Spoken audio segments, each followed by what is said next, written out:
waxaa jira hal ku dhig arbeed oo macnihiisu yahay gabadha doqonta ah waa sida neefka khardalka la yiraahdo oo neerbayaasha ayay dishaa. waxa kale oo hal ku dhigooda ka mid ah dad waxa ugu farxad iyo baraare badan doqonta waayo isku mashquuliso waxa xareeraheeda ka dhacaya nafteedana saameyn kuma yeeshaan. Charles oo ahaa gabiyaa weyn oo u dhashay dalka Faransiiska ayaa isla sheegay in doqonnimada gabadhu tahay quruxda sii qurxinaysa quruxdeeda muuqaalka indhaheedana soo jiidasho u yeelaya. haddaba su'aasha isweydiinta mudan waxay tahay gabadha ay raggu dhaqi karaan ma tan fariida ah mise waa tan doqonta ah? rag badan oo su'aashan la weydiiyay ayaa ku dhici waayay inay go'aamiyaan kadib markii ay sheegeen fariidnimada gabadhu aan mar walba dan u ahayn ninka. fariidnimada gabadhu waa mid laba af leh, inay ku disho ayaa la arkaa.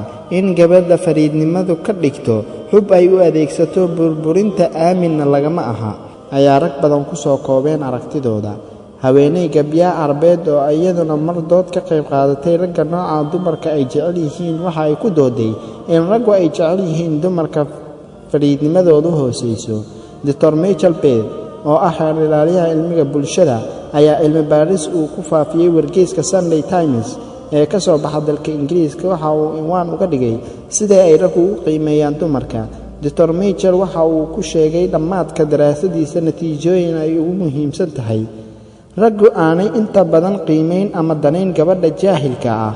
waxa kale oo Dr. Michael sheegay inay jirto aaminsanaan ka dhex faafsan dumarka oo ah in raggu ay jecel yihiin gabdhaha doqonta ah, taasna ay keentay in inta badan gabdhaha marka ay jeclaato ninka iyada ka cabsi qabto inuu ka tago oo iskaga yeesho doqon, waayo waxa ay aaminsan tahay in raggu ka baqo kana fogaado gabdhaha maskaxda badan, ayuu yidhi Dr. Michael. daraasad kale oo arrintan laga sameeyay ayaa lagu ogaaday in tilmaamaha ay raggu xiiseeyaan gabadha ay ka mid tahay furfurnaanta, bashaashnimada gabadhu ay u arkaan inay noqon karto qof ilowsiisa dhibta uu shaqada iyo dibadda guriga kala kulmo, iyadoo isla markaana xiisaha ragga dabeecadaha noocan ay ku xidhan tahay hadba duruufaha uu ninka ku jiro.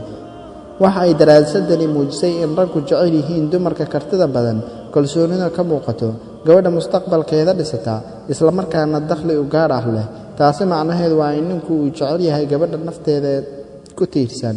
waxa ay daraasadani muujisay in ragga laga soo bilaabo ardaynimada, xilliga shaqada, noobnimada iyo xitaa marka ay weynaadaan ay jecel yihiin dumarka fariidnimada ah, aadna u xiiseeyaan la macaamilka iyo barashada dumarka maskaxda badan ee laga dareemo fariidnimada.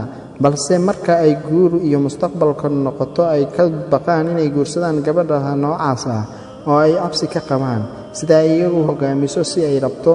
sidaa awgeed ka doorbidaan gabdhaha qabow ama lagu tilmaamo doqon oo ay arkaan inay iyadu dhaqi karaan.